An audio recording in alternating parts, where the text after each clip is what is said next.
Evangelho no coração. Momento de introspecção, de reflexão, de interação com Deus, com os bons espíritos, consigo mesmo.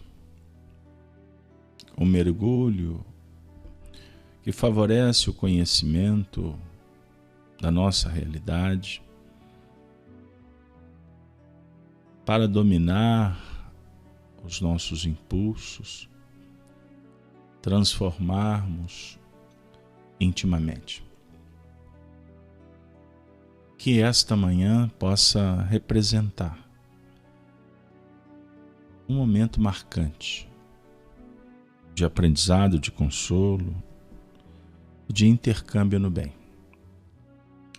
Que a inspiração dos nossos mentores possam encontrar ressonância na nossa intimidade e que sejamos instrumentos para a realização do que foi delineado no mundo espiritual. O tema desta manhã, tão pródiga de esperança, raios da sagrada luz.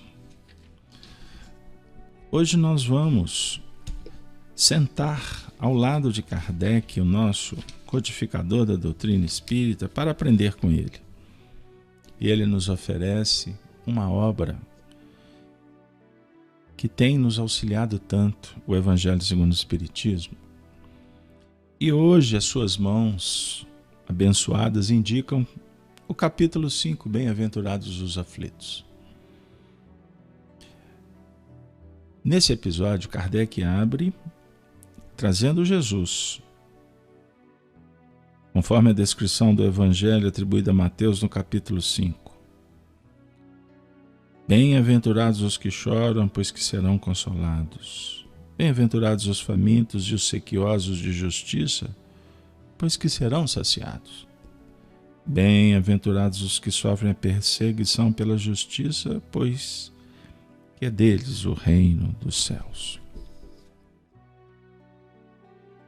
Felicidade não é desse mundo.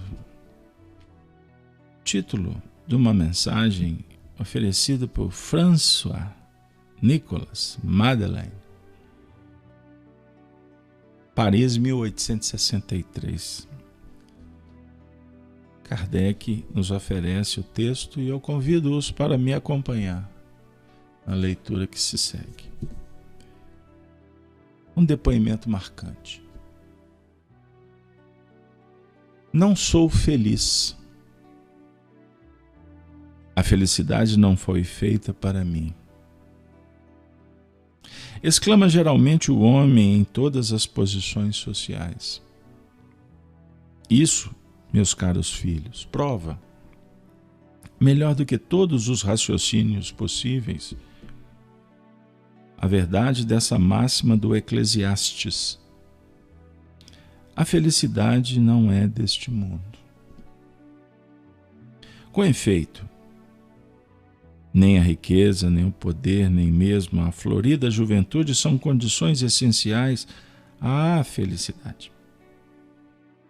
Digo mais, nem mesmo reunidas essas três condições tão desejadas, porquanto incessantemente se ouvem, no seio das classes mais privilegiadas, pessoas de todas as idades se queixarem amargamente da situação em que se encontram. Diante de tal fato, é incontestável que as classes laboriosas e militantes invejem com tanta ânsia a posição das que parecem favorecidas da fortuna. Neste mundo, por mais que faça, cada um tem a sua parte de labor e de miséria, sua cota de sofrimentos e de decepções, donde facilmente se chega à conclusão de que a terra é lugar de provas e de expiações. Assim, pois, Os que pregam que ela é a única morada do homem e que somente nela e numa só existência é que lhe cumpre alcançar o mais alto grau das felicidades que a sua natureza comporta, iludem e enganam os que os escutam. Visto que demonstrado está, por experiência arquissecular, que só excepcionalmente este globo apresenta as condições necessárias à completa felicidade do indivíduo. Em tese geral, pode afirmar-se que a felicidade é uma utopia, a cuja conquista as gerações se lançam sucessivamente, sem jamais lograrem alcançá-la. Se o homem ajuizado é uma raridade nesse mundo, o homem absolutamente feliz jamais foi encontrado. E em que consiste a felicidade na Terra? É coisa tão efêmera para aquele que não tem a guiá-lo à ponderação, que, por um ano, um mês, uma semana de satisfação completa, todo o resto da existência é uma série de amarguras e decepções. E notai, meus caros filhos, que falo dos venturosos da terra, dos que são invejados pela multidão. Consequentemente, se a morada terrena são peculiares as provas e a expiação, forçoso é se admita que, algures, moradas há mais favorecidas, onde o espírito, conquanto aprisionado ainda numa carne material, possui em toda a plenitude os gozos inerentes à vida humana. Tal a razão porque Deus semeou no vosso turbilhão esses belos planetas superiores, para os quais os vossos esforços e as vossas tendências vos farão gravitar um dia, quando vos achardes suficientemente purificados e aperfeiçoados. Todavia, não deduzais das minhas palavras que a terra esteja destinada para sempre a ser uma penitenciária. Não, certamente. Dos progressos já realizados podeis facilmente deduzir os progressos futuros e dos melhoramentos sociais conseguidos. Novos e mais fecundos melhoramentos. Essa a tarefa cuja execução cabe à nova doutrina que os Espíritos vos revelaram. Assim, pois, meus queridos filhos, que uma santa emulação vos anime e que cada um de vós se despoje do homem velho. Deveis todos consagrar-vos à propagação desse espiritismo, que já deu começo à vossa própria regeneração. Corre-vos o dever de fazer que os vossos irmãos participem dos raios da sagrada luz. Mãos, portanto, à obra, meus muito queridos filhos. Que nesta reunião solene todos os vossos corações aspirem a esse grandioso objetivo de preparar para as gerações porvindouras um mundo onde já não seja vã a palavra felicidade.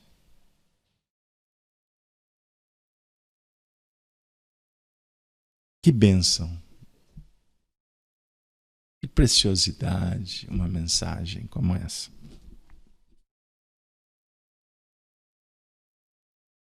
Observemos como Allan Kardec é cuidadoso. Ele seleciona as mensagens, as opiniões dos espíritos e encaixa de uma forma que prescinde até de justificar a publicação desses textos. Ele dá o título, ele encadeia um versículo para dar o tom ao capítulo e depois disponibiliza. Em determinados momentos, naturalmente, ele como responsável escritor tem que favorecer um pouco o entendimento do leitor. Mas o Evangelho segundo o Espiritismo é um diálogo dos espíritos que vêm abrir o coração para tocar o nosso, para abordar a nossa sensibilidade, para falar de Jesus, naturalmente, há de se aclimatar, de sugerir um ambiente propício para receber a semente que vem do alto, que é a luz. Nos tocou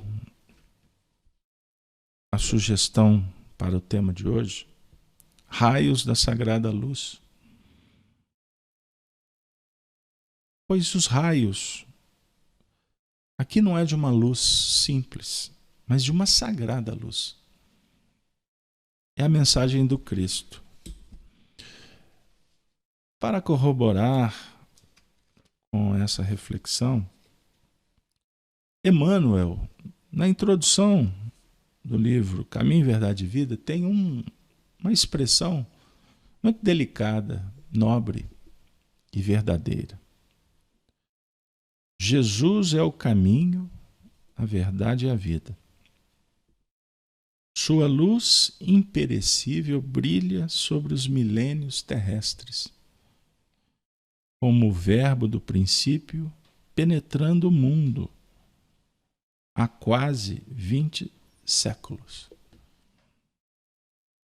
Então Jesus representa essa sagrada luz com autoridade, em plenitude. Sua capacidade de irradiação, pelo exemplo, é algo que causa perplexidade, causa desconforto para aqueles instantes acomodatícios em que preferimos fechar os olhos e essa luz de alguma forma diz assim: eu estou aqui. Nossa percepção, mesmo com os olhos fechados, consegue registrar. É uma mensagem que chega no momento da dor, do desespero, mas também é uma mensagem que chega no instante da dúvida. É bem da verdade que essa mensagem é a própria alegria. Representa um estado de alma, felicidade. Felicidade. Jesus é o caminho, a verdade e a vida. Luz imperecível. Ela não se apaga. Ela não é destruída. Ela é eterna na própria história da nossa trajetória humana. É o Cristo interno. Interessante, porque os raios da sagrada luz representam a verdade e os movimentos do progresso. O benfeitor, nos tratando como filhinhos, associa essa luz ao Espiritismo como mais uma ferramenta que vai auxiliar nesse impulso que necessitamos. É uma santa emulação e que ela seja uma força para que nos despojemos do homem velho. Essas expressões estão no último parágrafo da mensagem. E, ao mesmo tempo, define uma responsabilidade, uma vez que estamos bebendo desta fonte e estamos sendo preenchidos por essa luz. Corre-vos o dever de fazer que os vossos irmãos participem dos raios da sagrada luz. Mãos, portanto, à obra, meus muito queridos filhos. Observe o carinho, o jeito todo especial para nos colocar no colo e dizer assim: vocês estão sendo beneficiados. Vocês pediram, eu aqui me apresentei. Então há um movimento de pedido e resposta.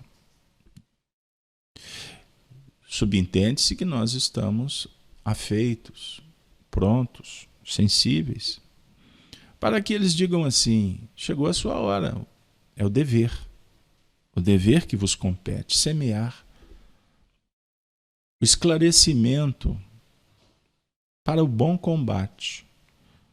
Uma vez que ele está usando a expressão homem velho, e o homem velho, naturalmente, nós vamos sintonizar com a escola filosófica de Paulo, que é uma escola cristã.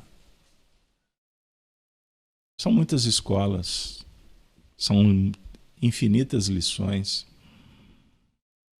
que vão sugerir provas.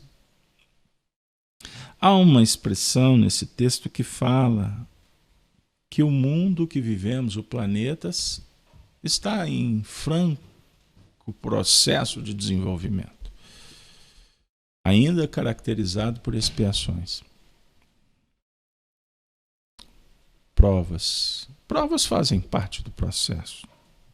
Mesmo o mundo se graduando, ele continuará oferecendo provas. Porque as provas são necessidades de cada um. São testes, verificação, confirmação. Agora, a expiação, que é uma prova, engraçado, né? A gente não pode dissociar prova. Vai deixar de ter expiação, vai ser só prova. Não. A expiação, a própria palavra indica que é uma ação de colocar para fora. Colocar para fora no sentido de trazer para a mesa para discussão e aprimorar. A imperfeição necessita de expiação, de uma ação dinâmica que envolve a dor, o despertamento. Não necessariamente tem que ter dor, mas a dor pode sugerir o despertamento, como o despertamento pode desautorizar a dor. E nós estamos falando de dor moral, porque expiação não está vinculada à dor física. Embora a dor física possa se transformar numa prova e essa prova sugere a expiação. Não sei se eu consegui passar a ideia. Porque senão nós vamos amarrar a nossa evolução aos códigos da harmonia ou da desarmonia do corpo físico. O animal tem a dor física, que é uma dor evolutiva. Uma expressão usada pelo pesquisador André Luiz, o espírito. Agora, não necessariamente um câncer, uma doença grave, ela vai ser classificada chapadamente como uma expiação para o espírito. Porque senão nós vamos amarrar a nossa evolução moral ao código genético, às questões da matéria. Mas uma doença... Aí você vai perguntar, se fosse amarrado, por que um cãozinho tem um câncer? Já que eu citei essa doença. O cãozinho tem que expiar alguma coisa? O cãozinho tem que tirar para fora uma imperfeição? Não.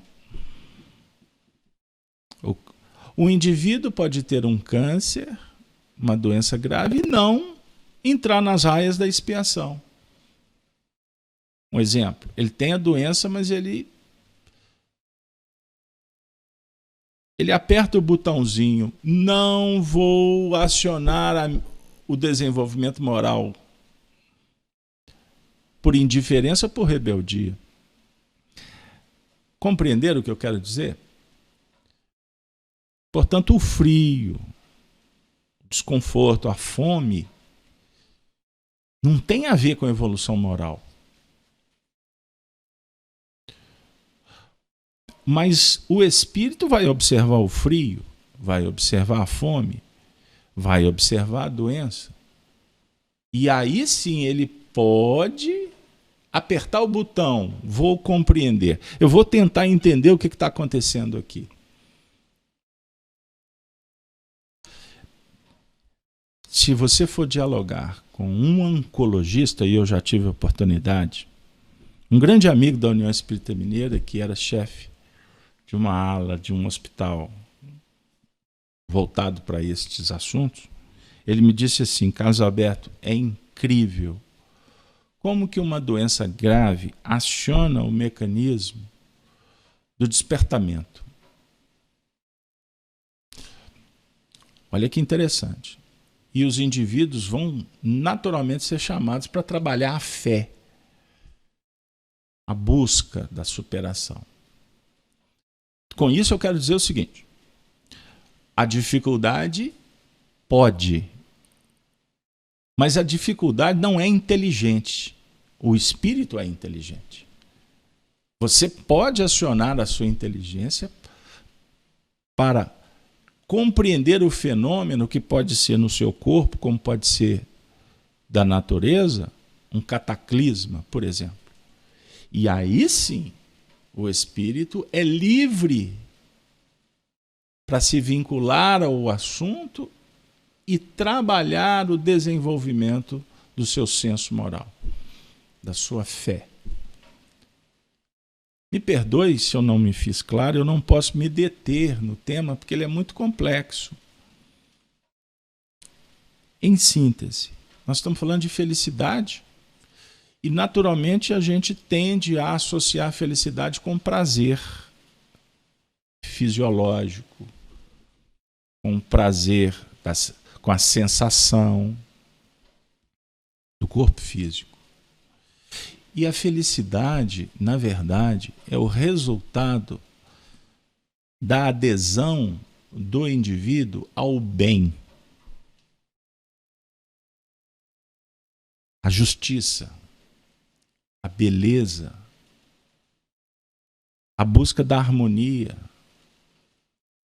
É o trabalho da ciência da paz. Então, felicidade é um estado íntimo. Na sua plenitude, em meio aos espíritos puros, eles são felizes. Porque eles estão constantemente vinculados ao trabalho no bem e na justiça, na caridade, na sua acepção plena da palavra. Por que não somos felizes? Porque o nosso grau de ignorância, de imperfeição, precisa de ser compreendido e aperfeiçoado. Porque a felicidade está vinculada ao seu grau de perfeição. Como a infelicidade ao grau de imperfeição. Compreenderam? Então, para exemplificar,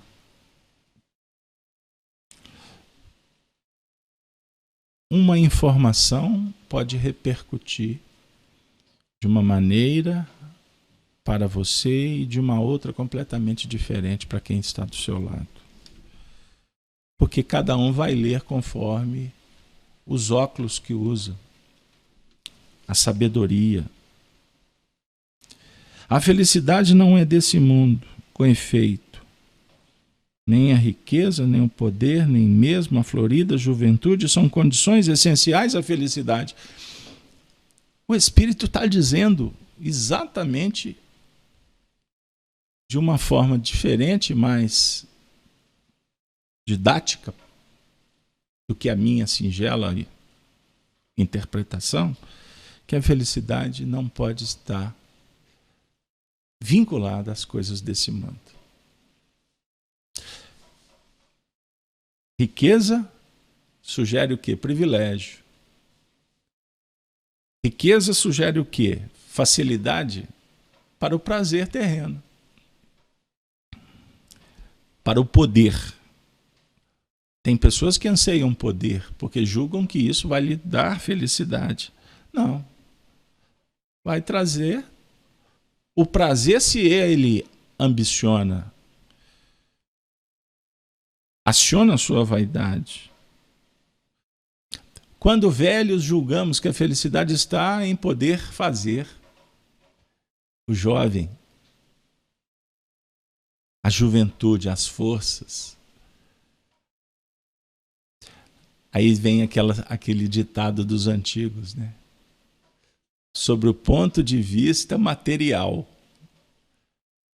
pensamento é o seguinte: se o velho soubesse e o jovem pudesse, o mundo seria perfeito. Compreenderam o que nós queremos dizer? O velho pudesse. Pudesse o quê? Pudesse fazer, né? Mas o jovem tinha que saber fazer. Então, na verdade, o velho não pode, ele vai aprender por não poder. E o jovem que pode, vai aprender por poder. E lá na frente vai descobrir que ele utilizou não da melhor maneira. Isso sugere a dualidade, o dia e a noite, o momento de agir, o momento de parar para refletir. A questão que entra aqui, de uma forma muito adequada, é que há uma insatisfação e há um convite para o aprendizado. Então, quem está numa camada social carente de recursos, julga que a felicidade está na mão dos ricos. Costuma um indivíduo que tem tudo. Vou dar um exemplo, sob o ponto de vista material. No ano de 1967, 68, 4 rapazes que eram considerados os mais famosos do mundo, John, Paul, George e Ringo, componentes dos Beatles. Aliás, os Beatles foi uma onda da mais avassaladora na história do mundo materialista, que inclusive sugeriu a criação de fãs-clube. O primeiro fã-clube foi dos Beatles. Então, quando a gente passa os olhos na história, a gente vai ver como que a ilusão enceguece. Aliás, John Lennon foi assassinado em função do resultado de um fã-clube, da idolatria de uma jovem. E o seu dito namorado passou a ter ciúme do ídolo da namorada. Décadas à frente, ele o assassinou. Observem como é o movimento complexo. Mas eu queria contar que esse grupo entrou em crise. Começou a surgir rumores de uma possível separação. E eles, depois de brigarem, resolveram voltar à amizade e o trabalho. E um deles, Ringo Starr, deu uma declaração muito importante e que traduz exatamente a ideia que a gente quer passar. Ele falou assim: nós temos todo o dinheiro do mundo e não podemos ir na esquina comprar um sorvete. Eles eram infelizes. Eles eram miseráveis com uma conta farta nos bancos de Londres e por aí vai. Então nós temos um movimento que precisa de ser analisado sob o ponto de vista íntimo, que é a da vaidade. E a vaidade não atendida gera insatisfação. A busca pelo prazer é frenética, porque é prazeroso. Se não fosse, não buscávamos. Só que o resultado da busca do prazer é da queda, porque o prazer não se sustenta. São forças que cansam e que não alimentam a alma. A luz sagrada alimenta, porque ela é amor. Então a virtude, quando dialogada com o amor, com o sentimento, ela representa o pão da vida que Jesus nos revela pelos seus exemplos, pelos seus ensinos. A prática do bem. Em tese geral, pode-se afirmar que a felicidade é uma utopia, a cuja conquista as gerações se lançam sucessivamente sem jamais lograrem alcançá-la. É impossível apoiar a busca da felicidade em ilusões. Uma cena me visita. Há um tempo atrás assisti nas redes sociais um vídeo de um velhinho visitando a sua amada num asilo, portadora de Alzheimer. Ele a visitava constantemente e ela não o conhecia mais. Aí perguntaram para ele por que ele fazia isso. Aí ele respondeu: ela não precisa de me conhecer por fora. Nós nos amamos por dentro.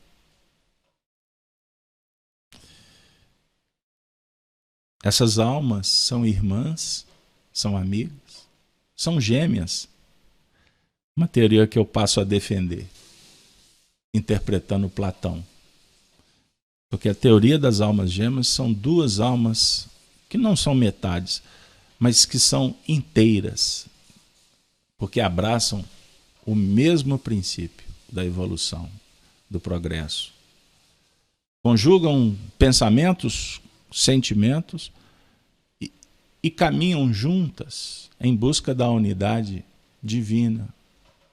Portanto, se completam no seu sentido filosófico, prático e espiritual. Estamos procurando entender o que Jesus propõe como um casamento, a vivência do Evangelho. É um consórcio que precisa de ser comemorado, celebrado, pois esse casamento é que garante que o mundo será diferente. E tanto é verdade que Jesus disse: o meu reino ainda não é daqui. E ele pronunciou essa frase para nós, que o julgávamos, que tentávamos entender vestido uma toga de um governador romano. Tu és rei? O que é verdade? O que significa tudo isso? E ele silenciosamente nos abraça, dizendo com um silêncio profundo: eu sou a verdade. Não a verdade que está lá fora, mas a verdade que está dentro de cada um de nós. Há uma música que diz assim: felicidade não existe, o que existe na vida são momentos felizes, que podem ser perenizados. Sim. No item seguinte do Evangelho segundo o Espiritismo tem uma frase que nos ajuda. O bem muitas vezes está onde julgais ver o mal.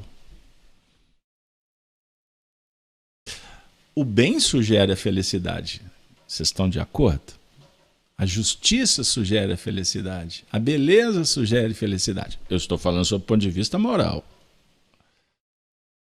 Então, aonde nós estamos deparando, analisando, configurando, julgando como um mal, ali tem o bem. Por isso nós oscilamos muito em função dos olhos vendados, né? A percepção obliterada. Óbvio que sentiremos angústia, dificuldades, dores, quando diante do sofrimento de um companheiro, um ser em evolução. Ontem eu passei perto de uma plantinha que está se tornando uma árvore muito bonita. E tinha uma folha meia ressecada. E eu tive o ímpeto de retirar. Quando eu fui tocar a planta, eu escutei uma voz. Você está agredindo a natureza. Recolhi a mão, por respeito àquele ser, e há o recado que me foi dado. Obviamente que a poda faz parte, não estou entrando nesse mérito, mas foi um momento que se tornou importante para o meu aprendizado, ao nível da sensibilidade e do intercâmbio com a vida. Ao retirar a mão, eu não me senti constrangido. Eu olhei e disse assim: seja bendita, querida plantinha. E parti, feliz. Não entristecido, rebelde, tripudiano, porque eu não pude, porque alguém... Não. Foi uma experiência. Nós temos esse desafio o tempo todo na vida. E quando a gente entende e se adequa, o mal se torna remédio, se torna um convite para o bem. Amigos, o assunto é vasto. O Espiritismo, como foi colocado pelo amigo espiritual, é um raio da sagrada luz. Estudemo-lo. E para isso, Kardec fala na introdução do Livro dos Espíritos, no item 17, que para estudar o Espiritismo é necessário um estudo perseverante, feito no silêncio e no recolhimento. Somente nessa condição se pode observar um número infinito de fatos e particularidades que escapam ao observador superficial e permitem firmar uma opinião consistente. Para a gente entender o fenômeno da vida, não basta uma observação rasa ou curta. A filosofia propõe extensão e profundidade, reflexão, sensibilidade, cuidado, prudência e amor, para que haja motivação, para que tenhamos sempre o estímulo para praticar a caridade. Encerramos com Emmanuel, que nos visitou dizendo que Jesus é o caminho, a verdade e a vida, sua luz imperecível brilha sobre os milênios terrestres. E nessa mesma introdução, ele diz assim: que fazer? Temos imensas distâncias a vencer no caminho para adquirir a verdade e a vida na significação integral. Compreendemos o respeito devido ao Cristo, mas pela própria exemplificação do Mestre sabemos que o labor do aprendiz fiel constitui-se de adoração e trabalho, de oração e esforço próprio. Quanto ao mais, consola-nos reconhecer que os textos sagrados são dádivas do Pai a todos os seus filhos, e por isso mesmo, aqui nos reportamos às palavras sábias de Simão Pedro: sabendo primeiramente isto, que nenhuma profecia da Escritura é de particular interpretação. Eis o motivo que estamos juntos, para interpretarmos num ambiente de família, fraterno, que sugere esperança. E juntos vamos construir um mundo melhor. Disso nós já temos certeza. Agora vale confirmar os testemunhos de cada momento do nosso dia. Que Deus nos abençoe. Agradecemos aos benfeitores por mais um momento do Evangelho no coração. E que possamos sair felizes para o mundo, irradiando esta sagrada luz. Ave Cristo.